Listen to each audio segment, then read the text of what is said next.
ओम श्री गुरुभ्यो नमः। ओम शांति शांति शांति।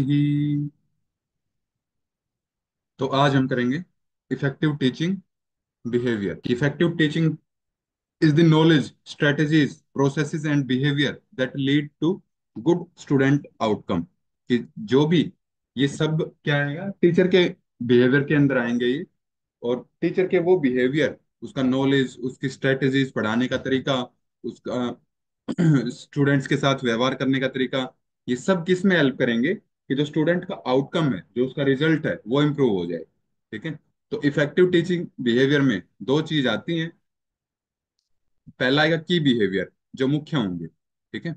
दूसरा आएगा हेल्पिंग बिहेवियर, जो स्टूडेंट्स को हेल्प करेंगे। तो इसमें से अब पांच इसमें की बिहेवियर, जो पांच मुख्य व्यवहार हैं, इनके नाम याद कर लेंगे सबके। ठीक है। डिटेल्स इनकी नहीं पूछते हैं, बस नाम पे ही क्वेश्चन बन जाता है इसका। तो पहला इसमें लेसन क्लियरिटी, कि जो भी टीचर लेसन पढ़ाए उसमें क्लियरिटी, स्पष्टता होनी जरूरी है। ठीक है। कि जो लेसन पढ़ाए वो स्टेप बाय स्टेप ऑर्डर में पढ़ाए, और मिनिमल डिस्ट्रैक्शन के साथ, कोई भी उसमें डिस्ट्रैक्शन ना हो। फिर दूसरा है इंस्ट्रक्शनल वैरायटी, कि जो भी वो टीचर इंस्ट्रक्शन दे, जो भी टीचिंग टूल्स का यूज करे, टेक्नोलॉजी का यूज करे, मटेरियल का यूज करे, एक्टिविटीज जो भी करे, तो वो सब क्या होनी चाहिए, अलग अलग तरीके की, जिससे कि स्टूडेंट्स का जो अ, उत्साह है, और जो इंस्ट्रक्शनल वैरायटी में। फिर इसके बाद है टीचर टास्क ओरिएंटेशन। तीसरा आ जाता है इसमें टीचर टास्क ओरिएंटेशन। इसमें क्या होगा कि जो भी डिस्ट्रैक्ट करने वाली चीजें हैं, डिस्ट्रैक्ट करने वाले बिहेवियर हैं, टीचर का ये टास्क है कि उनको ओरिएंटेशन करे, उनका ओरिएंटेशन करके उनको दूर करे। कि जो टाइम चीजों को ऑर्गेनाइज करने में ही वो टाइम जा रहा है, तो उन सबको ये पहले पता करके कि क्या चीजें डिस्ट्रैक्ट करने वाली है क्लासरूम में, टाइम स्पेंट है, मतलब जो maximize the time spent teaching, कि जो मैक्सिमम टाइम है वो टीचिंग पे दिया जा सके। फिर इसके बाद है एंगेजमेंट इन दी लर्निंग प्रोसेस, कि जो लर्निंग का प्रोसेस है उसमें जो स्टूडेंट्स हैं, शिक्षार्थी हैं, वो एंगेज रहें। ऐसा, और जो टीचर के पढ़ाने की शैली हो, उसमें ये ना हो कि कंफ्यूजन दिखे कि टीचर क्या बताना चाह रहा है यहाँ पे। जो उसका जो भी लेसन है, जो लेसन क्लियरिटी वाला हमने पहला पॉइंट किया था, उसी के फर्दर प्रोसेस है ये, कि स्टूडेंट्स के मन में एक क्लियरिटी होनी चाहिए कि वो एंगेज रहे टॉपिक के साथ, कि टॉपिक चल क्या रहा है क्लास में। ठीक है। फिर इसके बाद आता है स्टूडेंट का सक्सेस रेट। जब ये सारी चीजें हो जाती हैं, तो स्टूडेंट का जो सक्सेस रेट है वो भी मायने रखता है, कि स्टूडेंट का आउटकम इजी।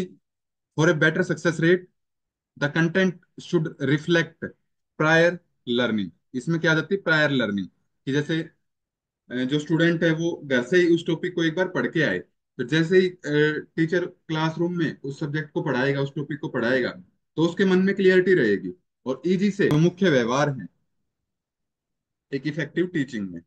फिर इसके बाद आते हैं पांच हेल्पिंग बिहेवियर। ये टीचर के ही व्यवहार होते हैं ये भी, लेकिन जो स्टूडेंट की हेल्प करें। इसमें पहला आ जाता है using students ideas and contribution. तो इसमें पहला जो है कि जो स्टूडेंट के आइडिया हैं, जो स्टूडेंट कुछ भी नया आइडिया लेके आता है किसी टॉपिक को पढ़ने में या फिर किसी प्रॉब्लम को सोल्व करने में, तो उसको टीचर अप्रिशिएट करे, उसको प्रोत्साहित करे कि आपने ये कोशिश की है, अच्छी कोशिश की है, इसी तरह से अपनी कोशिश जारी रखिए। तो teacher should acknowledge student responses, की जो भी स्टूडेंट रिस्पॉन्स करते हैं, जो भी जवाब देते हैं, उसको एक्नॉलेज करना बहुत जरूरी है। फिर दूसरा स्ट्रक्चरिंग।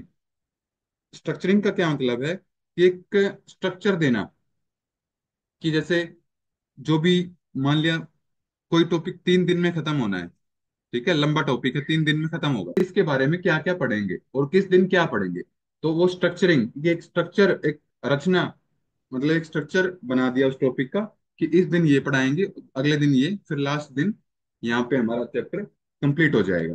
तो teacher should organize, give organized lessons. जो भी लेसन दे वो ऑर्गेनाइज्ड होने चाहिए, व्यवस्थित होने चाहिए। Of what is to come and summarize what has been taught, कि मतलब जो भी जैसे मान लिया आज की क्लास में जो भी पढ़ाया, वो लेक्चर के लास्ट में उसको पूरा समराइज कर देना। ठीक है, अपने थोड़े शब्दों में उसको बता देना कि आज हमने क्या क्या किया है।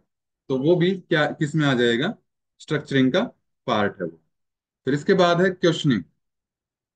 क्वेश्चनिंग एक बहुत इंपॉर्टेंट पार्ट है हेल्पफुल बिहेवियर में, जो स्टूडेंट्स को मदद करता है।